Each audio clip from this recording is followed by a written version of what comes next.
Dengan cepat Jin ingin menghunuskan pedangnya. Benturan energi antara Eunkyung dan Jin pun terjadi.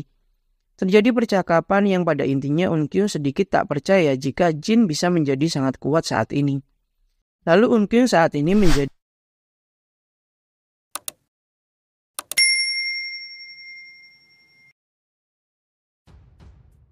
semua pembunuh itu pun menyerang Jin dari segala arah. Jin membantai satu persatu para pembunuh itu sambil dia terus melindungi Han Jin. Jin terus dipojokkan oleh para pembunuh itu. Meski semua orang yang mendekat dan menyerang Jin tertebas dan tewas di tangan Jin, namun mereka semua tetap maju satu persatu bagaikan semut yang sedang menyerbu makanan. Sampai pada akhirnya, Jin dipojokkan hingga menempel pada dinding kedai. Han Jin berpikir keras dan mencari cara keluar dari masalah itu. Han Jin sadar karena dirinya yang ada di sana membuat Jin tak mampu mengeluarkan kekuatan penuhnya.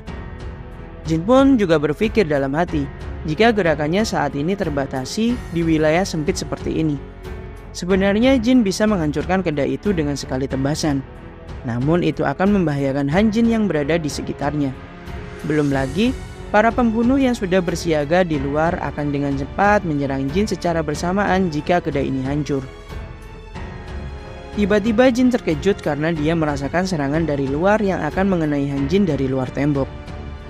Dan benar saja, akhirnya Jin pun menyelamatkan Han Jin dengan bayaran dia tertusuk pedang di pundaknya dari luar tembok. Untungnya itu hanya tusukan kecil bagi Jin. Karena Jin merasa tembok pun juga menjadi bahaya dan tak mampu melindungi punggung Han Jin, dia pun berinisiatif untuk segera pergi dan kabur dari sana. Saat Jin berusaha lari dengan membawa Han Jin, dengan sigap para pembunuh itu mengepungnya hingga Jin merasa sulit bergerak pada posisi itu. Lalu Han Jin menyarankan Jin untuk memberikan serangan instan kepada mereka tanpa harus memikirkan Han Jin.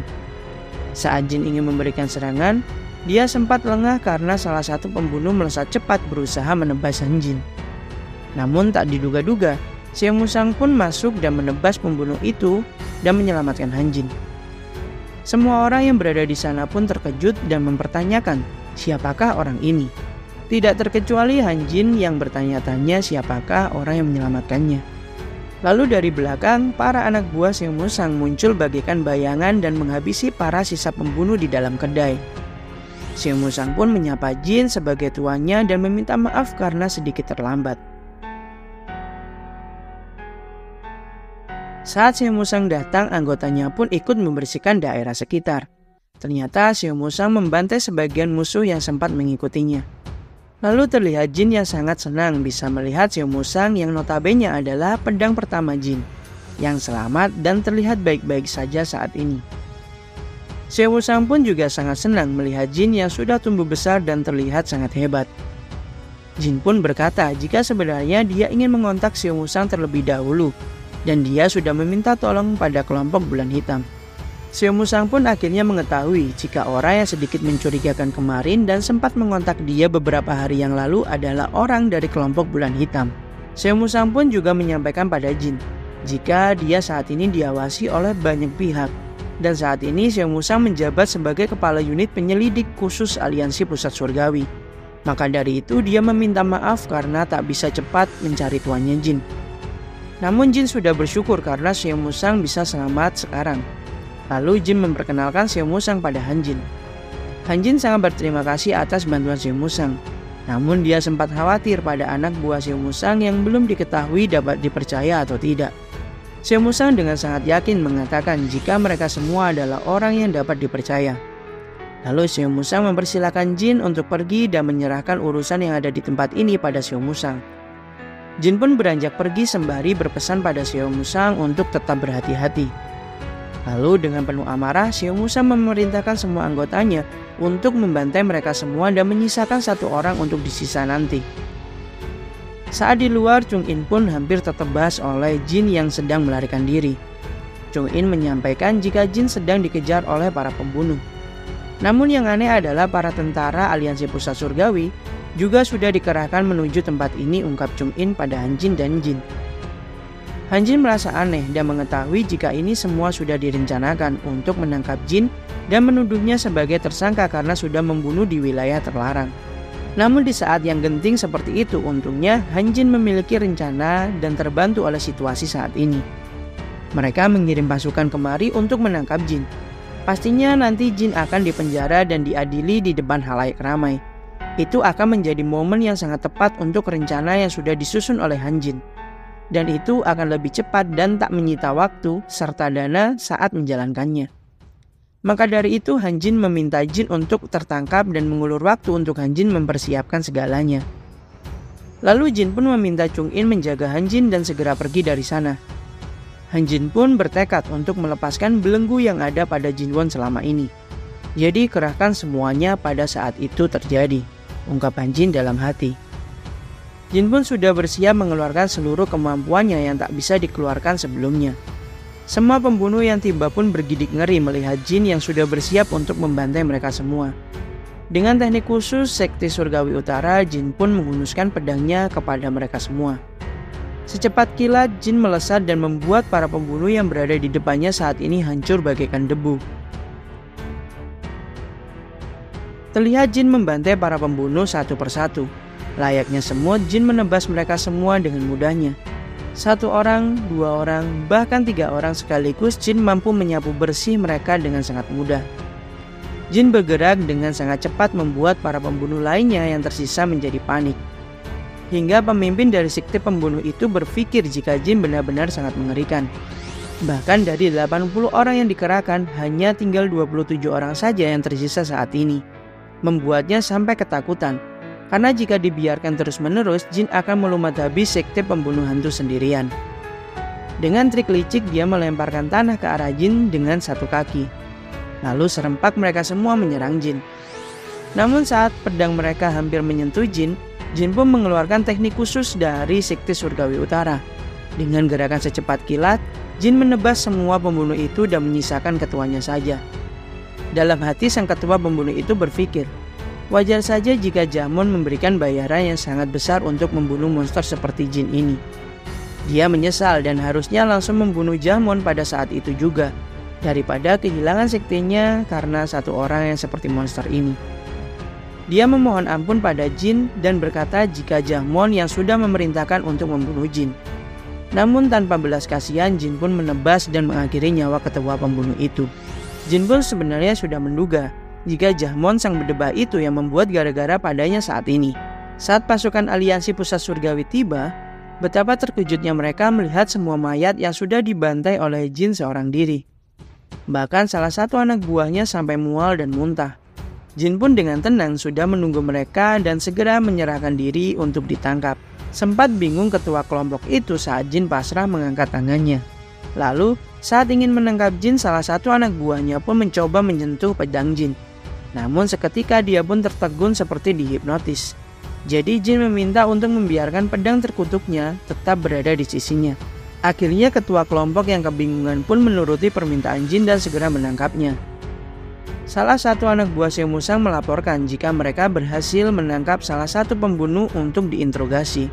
Lalu Seo Musang juga mendapatkan laporan jika orang yang dilindungi olehnya sudah membantai habis pembunuh yang mengejarnya. Lalu dia dengan sukarela menyerahkan diri pada pihak berwajib yang datang. Seo Musang pun terkejut ternyata masih ada pembunuh lainnya yang masih tersisa. Lalu Seo Musang menyadari sesuatu jika pasti tuannya memiliki rencana karena dia sukarela menyerahkan diri seperti itu. Lalu dia mengingat perkataan Han Jin yang bertanya apakah anak buahnya dapat dipercaya atau tidak. Ternyata diceritakan semua anak buah Seo Musang adalah bekas tahanan yang sudah diselamatkannya. Mereka awalnya bingung karena Seo Musang mau menyelamatkan mereka. Seo Musang tak ingin melihat mereka kelaparan seperti anggota terdahulunya yang sudah gagal dia selamatkan. Maka dari itu dia ingin membantu walaupun sedikit ke para tahanan tersebut. Semua penderitaan Seo Musang selama ini pun juga dirasakan oleh para tahanan itu. Dikarenakan keadaan yang tak seimbang antara si kaya dan si miskin membuat semua hal menjadi lebih sulit. Lalu dia memberikan saran pada mereka untuk bertahan dan bekerja lebih keras supaya mereka bisa selamat dan bebas seperti Seo Musang. Pada akhirnya saat Seo Musang mendapatkan segala pencapaiannya sekarang, mereka semua kabur dan menemui Seo Musang dan meminta diajari seni bela diri. Itulah di saat Seo Musang mendapatkan rasa hormat dari semua anak buahnya itu. Lalu dia memberikan beberapa uang untuk anak buahnya dan memerintahkan mereka semua istirahat sementara. Karena Seo Musang sepertinya memiliki sedikit urusan yang sangat penting. Saat berada di kediaman keluarga Tang, semua orang pun terkejut karena Jin Woo-won yang tertangkap. Namun Han Jin dan Chung In pun terlihat tetap tenang. Diskusi mereka pun membahas tentang kejamnya siksaan yang akan didapatkan Jin saat dia ditangkap nanti. Pada akhirnya Han Jin pun menjelaskan jika dari dulu tak ada entitas yang dapat melawan otoritas kekuasaan dari aliansi pusat surgawi. Padahal sebenarnya mereka semua awalnya hanyalah sekumpulan orang kuat yang bekerja sama untuk mendapatkan kedamaian.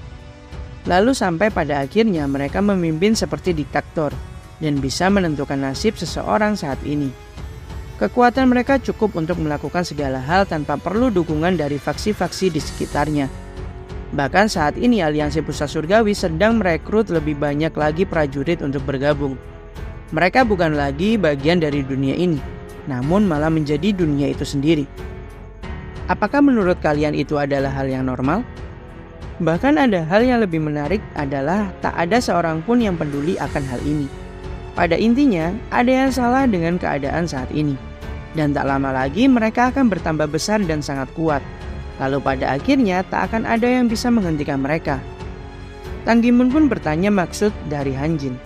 Dia menuturkan jika Jin memang terlihat ingin balas dendam. Namun satu-satunya orang yang bisa mengguncangkan pondasi dari 9 langit adalah Jin Woo-won. Dikejar-kejar oleh aliansi pusat itu sudah pasti. Maka dari itu, Han Jin dan Jin ingin maju menyerang terlebih dahulu. Dan semua perkara itu sudah masuk perhitungan dari Han Jin. Chung In pun hanya mengikuti alur karena dia diperintahkan khusus oleh ketua Bulan Hitam untuk membantu Jin Woo-won. Lalu diskusi mereka terpecah karena kemunculan Ryu-san yang seperti biasa tak bisa menahan amarah ataupun berpikir secara jernih. Lalu di kediaman Hye-rung terlihat pengawalnya melaporkan jika Sang Pedang Utara sudah membantai sekumpulan pembunuh. Dan saat ini dia ditangkap lalu dipenjara. Hye-rung dan Sim-won pun terlihat terkejut dengan berita yang mereka dapatkan. Akhirnya mereka pun berinisiatif untuk mendatangi Jin Woo-won Sang Pedang Utara di penjara untuk mengetahui siapakah sebenarnya dia. Di suatu tempat Dam So-seon terlihat sedang menjalankan misi. Dia membasmi sekumpulan bandit yang berulah di sana. Dengan sangat mudah Dam pun membereskan mereka semua. Akhirnya Dam So-seon pun dikenal kembali sebagai sang pahlawan di desa. Lalu dia mendapatkan berita dari salah seorang bawahannya jika Pedang Utara sudah ditangkap di kota pusat. Membuat dia juga penasaran dengan identitas sebenarnya Sang Pedang Utara. Di kota aliansi pusat terlihat Chung In sedang menjalankan misi yang diminta oleh Han Jin. Dia mengubur batu-batu mantra dari Han Jin di titik kota yang sudah ditandainya. Mereka mengerjakan hal itu secepat mungkin hingga tak terasa sudah menjelang sore. Lalu terlihat pula Ryu-san yang murung mengingat keadaan Jin yang sedang tertangkap. Dia ingin menyelamatkan Jin meski dia tahu Jin sangat kuat, namun dia ragu apakah tidak apa-apa jika mereka membiarkan Jin seperti ini. Diketahui jika memang Jin tak pernah terlihat berlatih sekalipun. Maka dari itu Ryu-san sedikit khawatir jika Jin tak mampu untuk melewati ini semua. Lalu Han Jin menjelaskan semua penderitaan Jin selama ini. Hal yang sudah dia lewati layaknya latihan yang membuatnya bisa menjadi kuat secara fisik dan mental. Dan pada akhirnya menciptakan sosok Jin Woo-won yang mereka kenal saat ini. Lalu dengan santai Ryu-san pun bertanya memang siapakah Jin Woo-won itu. Sampai-sampai Han Jin bercerita seperti itu. Han Jin pun heran karena selama ini Ryu-san tak menyadari jika Jin adalah sang penerus sekte surgawi utara. Lalu Han Jin membiarkan Ryu-san yang tak mengetahui hal tersebut dan berkata padanya untuk tetap fokus pada latihannya. Di dalam penjara, Jin pun memikirkan pertempuran sebelumnya. Dia merasa musuhnya yang semakin kuat atau dia yang memang semakin tumpul. Jadi Jin bertekad untuk menjadi lebih kuat lagi dan membuatnya ingin latihan kembali sambil bermeditasi di dalam sel penjara. Namun konsentrasinya pecah oleh kedatangan Sim-won dan Hye-rung di sana. Mereka menyapa Jin dan sempat terkejut jika lelaki yang sangat gagah itu adalah Jin Woo-won yang sempat mereka temui dulu. Terjadi percakapan antara Sim-won dan Jin.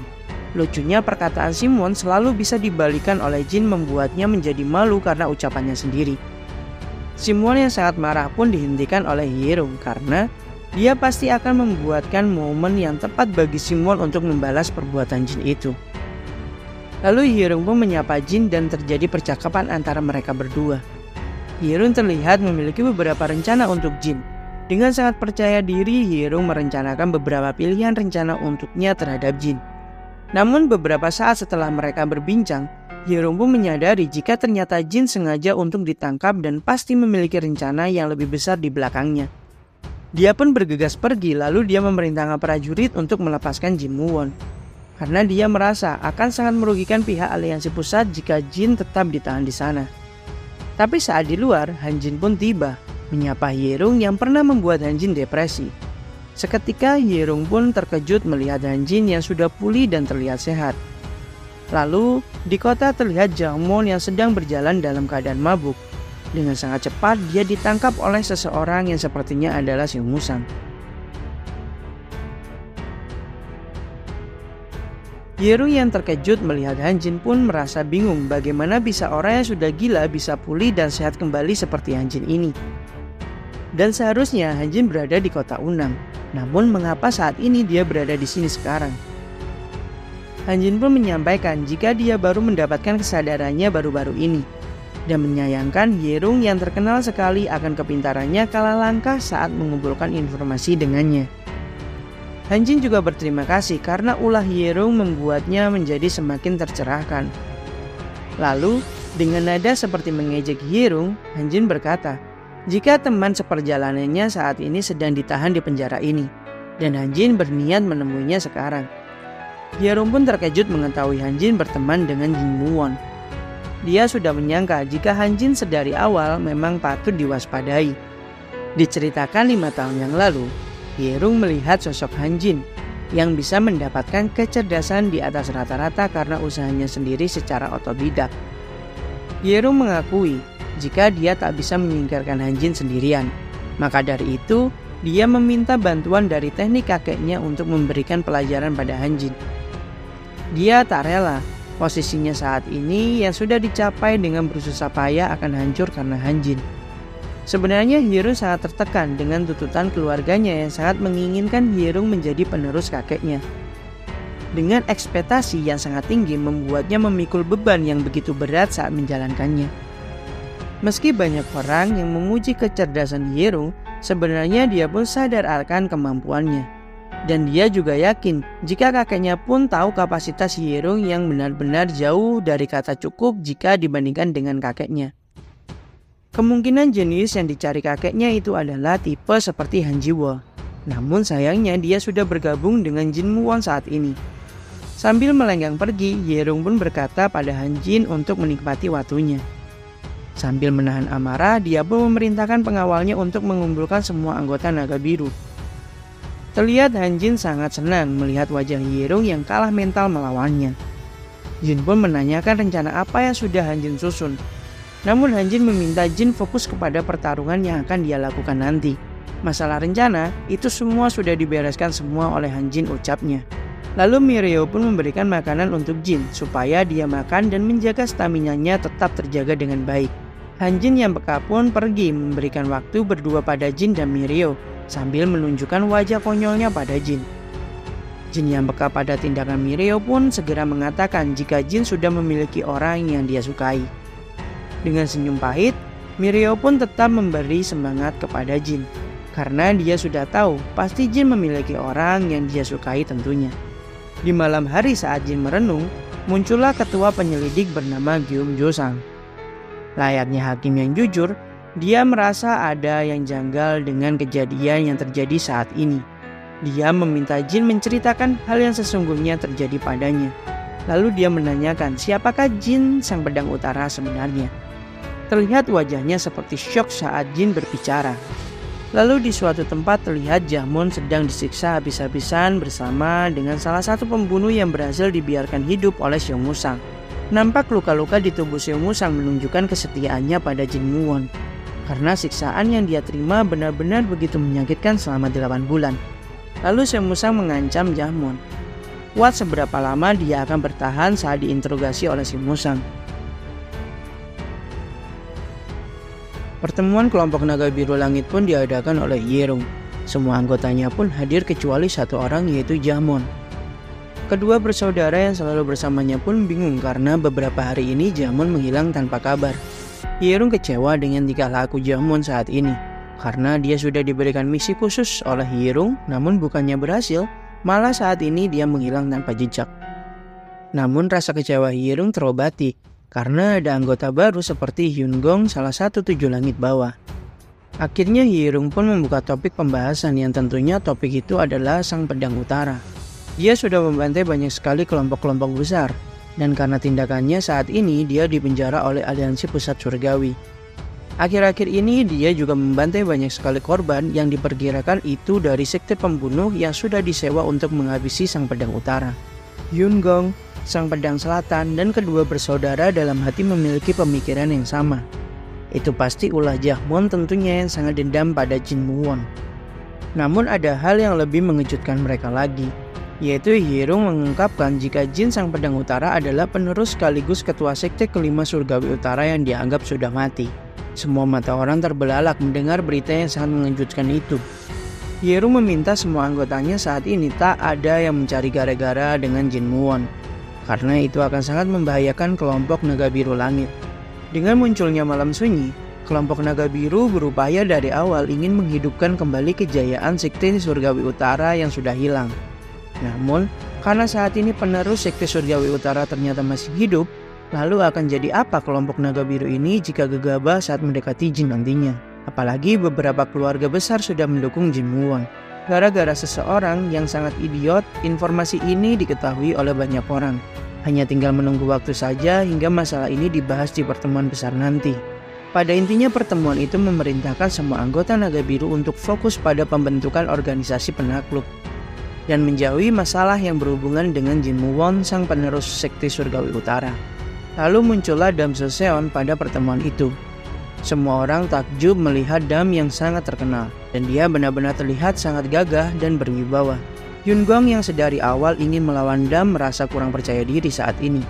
Bagaimana tidak, kehadiran Dam Joseon saja memancarkan energi yang meluap-luap bagaikan gunung api yang sedang meletus. Dia sebanding dengan pedang utara yang bahkan Hyun-gong pun tak mampu menggores bajunya. Pertemuan besar diadakan di suatu tempat. Terjadi perdebatan yang membahas Jin Woo-won, Sang Pedang Utara. Beberapa pro terhadap kehadiran Jin, dan sebagian kontra terhadap kehadirannya di dunia seni bela diri ini. Sebagian dari keluarga besar menentang Jin Woo-won yang sudah bertindak seenaknya di wilayah pusat. Namun Tang Gi-mul, Chil-sung, dan sesepuh dari Biara Gongdong pun membela Jin karena mereka tahu jika Jin adalah sosok yang sangat terhormat. Bahkan Namso pun juga membela Jin karena memang dia tahu Jin adalah orang yang sangat baik. Perdebatan panas itu dihentikan oleh ketua unit penyidik Geum Jo-sang. Dalam hati Geum Jo-sang pun berpikir jika kehadiran Jin Woo-won, sang penerus sekte Surgawi Utara, bisa membuat fondasi Aliansi Pusat Surgawi menjadi goyang. Padahal saat ini dia berada di dalam penjara. Lalu muncullah Perdana Menteri Kwon Dae-sung. Akhirnya karena perselisihan yang terjadi, dia menyarankan Jin Woo-won dieksekusi di depan semua orang. Dan dia bisa menunjukkan bukti dan saksi bahwa sekte surgawi itu benar-benar berkhianat. Lalu muncullah sosok yang sangat dibenci oleh Jin, yaitu sang pedang hantu yang gesit, Yeon Seon-hwa. Terlihat Dam Joseon berada di atas atap genting sekitar penjara. Dia ingin memastikan apakah sang pedang utara adalah Jin Woo-won yang sebenarnya. Karena menurutnya Jin Woo-won yang dia ketahui tidak akan melakukan hal yang sangat keji seperti membunuh tanpa alasan. Lalu di dalam penjara Jin pun merasakan energi dari Dam Joseon. Akhirnya kedua pendekar terhebat di era ini saling memperhatikan dari kejauhan. Namun Jin dikejutkan dengan kehadiran Kyung yang memiliki seni bela diri jalur iblis secara mengejutkan. Kyung ternyata ingin memastikan apakah sang pedang utara adalah Jin Woo-won kecil yang pernah dia kenal dulu. Dengan cepat Jin ingin menghunuskan pedangnya. Benturan energi antara Kyung dan Jin pun terjadi. Terjadi percakapan yang pada intinya Kyung sedikit tak percaya jika Jin bisa menjadi sangat kuat saat ini. Lalu Kyung saat ini menjadi seorang pengelana. Dan dia meminta maaf pada Jin. Karena saat pengkhianatan ayahnya, dia tak mampu berbuat apa-apa karena memang masih lemah. Dan saat itu Kyung baru mengetahui jika ayahnya sudah dibunuh oleh Jin, bukannya dibunuh oleh Malam Sunyi. Namun dia malah tertawa dan seperti tak menyesal sama sekali mengetahui ayahnya sudah terbunuh karena Jin Woo-won. Itu dikarenakan sedari awal Kyung tak pernah dianggap dan selalu diremehkan oleh ayahnya. membuat rasa benci dalam hatinya menumpuk dan terlampiaskan sekarang. Lalu Jin pun tak mengira jika Eun Kyung adalah orang yang sudah mempelajari seni bela diri jalur iblis 10 darah wanita. Eun Kyung pun semakin takjub dengan kejelian Jin yang mengetahui hal tersebut.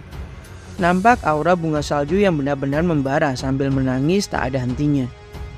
Eun Kyung pun melihat sosok tetua suku yang sudah dia bunuh waktu itu. Sambil saling memberikan serangan, Jin pun merasa tak percaya dengan apa yang sudah dia lihat saat ini. Karena sepengetahuannya Eun Kyung adalah sosok yang baik hati dan selalu melindunginya dahulu. Namun sekarang bagaikan iblis yang tak memiliki hati, ungkap Jin. Eun Kyung pun berkata jika Jin sangat beruntung, karena dia menjadi kuat berkat warisan dari sektinya yang benar-benar sangatlah luar biasa. Tidak seperti dia yang selalu disalahkan dan diremehkan. Lalu pertarungan mereka terhenti karena beberapa penjaga pun datang. Dan Eun Kyung pun berpamitan untuk pergi kepada Jin. Lalu Jin berjanji dan berkata pada Eun Kyung jika nanti Eun Kyung akan mati dengan pedang bunga salju ini. Jin meminta maaf pada bunga salju karena saat ini bukanlah waktu yang tepat untuk bertarung dengan Eun Kyung. Saat melarikan diri, Eun Kyung pun merasakan jika Jin benar-benar berbahaya. Karena jika dia lengah sedikit saja, tangannya pun akan terpotong dengan sangat mudah. Terlihat di kota, Han Jin dan Chung In sedang berputar-putar mencari seseorang yang akan berperan penting untuk rencana Han Jin nanti. Dan akhirnya di suatu gang kecil, Han Jin menemukan target yang sedang dia cari.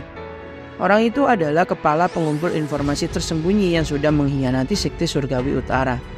Dan menjadi penyebab utama atas kehancuran keluarga terkenal seperti sekte surgawi utara. Lalu Han Jin mengatakan, jika penerus sekte surgawi utara kelima, Jin Woo-won saat ini berada di kota pusat ini. Jadi sudah waktunya Dong Ha Pyong menebus dosa-dosanya. Akhirnya hari di mana penerimaan anggota kelompok penakluk pun akan diselenggarakan. Namun banyak sekali kontestan yang mengeluhkan persyaratan yang sangat sulit.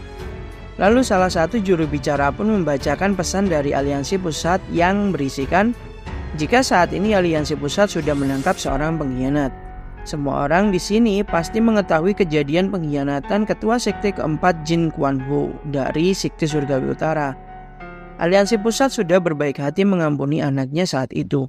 Namun anaknya Jin Kwon Ho yaitu Jin Woo-won saat ini muncul ke permukaan bersama dengan munculnya malam sunyi. Jadi bisa disimpulkan jika Jin Woo-won juga seorang pengkhianat. Dan perlu diketahui, sang pedang utara adalah Jin Woo-won sang penerus sekte surgawi utara. Maka dari itu, aliansi pusat surgawi akan mengeksekusi Jin Woo-won di hadapan halayak ramai. Maka dari itu, semua diharapkan untuk hadir menyaksikan. Itu akan terhitung sebagai pencapaian besar dan membuat orang yang hadir memenuhi syarat untuk bergabung dengan kelompok penakluk. Semua orang memiliki ekspresi yang sama, yaitu terkejut dengan informasi yang saat ini sedang dibacakan. Pesan itu sudah dirancang oleh sang Perdana Menteri Kwon Dae-sung yang benar-benar sangat licik. Dengan tipuan-tipuan dan kata-kata yang meyakinkan, dia ingin membuat opini buruk untuk Jin Woo-won. Lalu semua orang dipersiapkan untuk masuk di aula aliansi pusat tempat pengeksekusian Jin Woo-won sang penerus sekte surgawi utara. Dan terlihat dari belakang Ketua Yong dan para anggota Brigadir Besi juga datang di sana. Semua anggota Brigadir Besi beranggapan jika Jin saat itu lengah sampai bisa tertangkap oleh para bajingan-bajingan ini. Mereka sangat menyayangkan hal tersebut tentunya. Namun wakil Chaeyak pun beranggapan berbeda, karena sepertinya dia melakukan ini dengan sengaja. Pasti ada rencana yang terselubung di belakangnya. Muhwan pun beranggapan sama dengan Chaeyak, karena dia tahu karakter Jin sangatlah teliti. Tak mungkin dia bisa tertangkap karena lengah. Ditambah lagi ada sarjana tiga pikiran yang berada di sampingnya. Pastinya ini semua adalah salah satu rencana yang sudah disusun oleh Han Ji-wol tentunya. Lalu Ketua Yong pun memerintahkan anggotanya untuk tetap berhati-hati dan tak mencari masalah. Meskipun sebenarnya Ketua Yong sendirilah yang harus menjaga sikap sembrononya. Lalu Simwon dan Hye-rung pun bersiap menghadiri dan melihat bagaimana nasib Jin Woo-won saat ini yang akan dieksekusi. Lalu mereka membahas Han Ji-wol yang hilang tanpa jejak. Simwon beranggapan jika sang sarjana tiga pikiran sudah menyerah. Namun Hye-rung malah bertambah waspada pada Han Jin, karena dia pasti memiliki rencana yang sangat matang. Sampai-sampai tanpa kehadirannya pun bisa membuat rencananya berjalan dengan alur yang sudah dia tentukan. Dam Joseon pun mengeluh karena Simwon yang sempat ingin bertindak licik dan menghabisi Han Jin secara diam-diam. Dam pun meminta kelompok naga biru harus bertindak dengan jujur dan adil. Akhirnya mereka pun berangkat menghadiri acara eksekusi itu. Di tempat perdagangan naga putih, Pak Huang dan Munjung sedang berlatih. Mereka berdua terlihat sangat hebat dan bertambah kuat sekarang. Lalu mereka terkejut mendengar berita tentang eksekusi tuannya Jin di kota pusat. Lalu Jin pun yang sudah bersiap-siap dijemput oleh ketua penyidik Geum Josang. Dan akhirnya sang ketua sekte surgawi utara kelima pun muncul ke permukaan. Saat berjalan di lorong, sempat salah satu orang yang akan membawakan acara eksekusi pun bertanya, mengapa seorang tahanan tidak diikat bahkan dia bisa membawa pedang dengan sangat bebas. Namun Geum Josang pun dengan santai memberikan alasan yang masuk akal. Karena bukti-bukti belum terkumpul dan ditambah lagi dia adalah ketua sekte surgawi utara saat ini, maka dari itu mereka semua masih tetap harus menunjukkan rasa hormat pada Jin. Lalu dia meminta peta lidah pun berpidato di hadapan semua orang sebelum acaranya dimulai. Diketahui di sini jika Geum Josang pun sangat bijaksana dan memiliki pengaruh yang kuat. Saat berada di ujung lorong, Geum Josang melihat Jin Muwon sangat mirip dengan ayahnya. Lalu dia berkata lirih pada Jin jika dia mendoakan Jin untuk bisa menghadapi kesulitan saat ini. Lalu Jin maju ke atas mimbar dan melihat lautan orang yang sedang menyaksikan dirinya sebagai Jin Muwon sang penerus sekte surgawi utara. Semua orang pun hadir termasuk para utusan dari beberapa keluarga besar menghadiri acara itu. Akhirnya Nam Sun Wo yang ditugaskan sebagai pembawa acara penerimaan anggota sang penakluk pun membuka suara. Dengan suara yang sangat lantang bagaikan singa, dia dipilih secara khusus oleh Aliansi Pusat Surgawi untuk membawakan acara itu. Namun sebelum acara dimulai, dia berpidato layaknya orator ulung yang menumbuhkan semangat yang membara pada peserta yang hadir di sana. Semua orang sangat bersemangat untuk menjadi anggota dari kelompok sang penakluk. Namun sebelum acara perekrutan dimulai, dia ingin meminta pendapat para semua peserta tentang orang yang ada di hadapan mereka sekarang.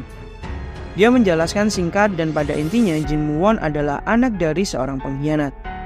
Dan dia memfitnah serta menghasut semua orang untuk memberikan keputusan eksekusi untuk Jin Muwon, ketua sekte surgawi utara kelima yang dituduh sudah berkhianat.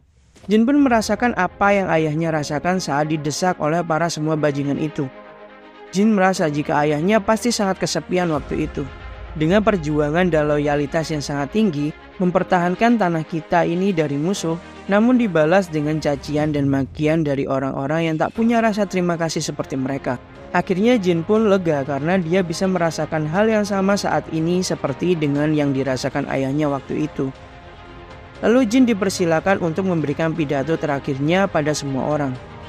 Dengan amarah yang terpendam selama 10 tahun, ia akhirnya bisa bertemu langsung dengan semua bajingan-bajingan ini.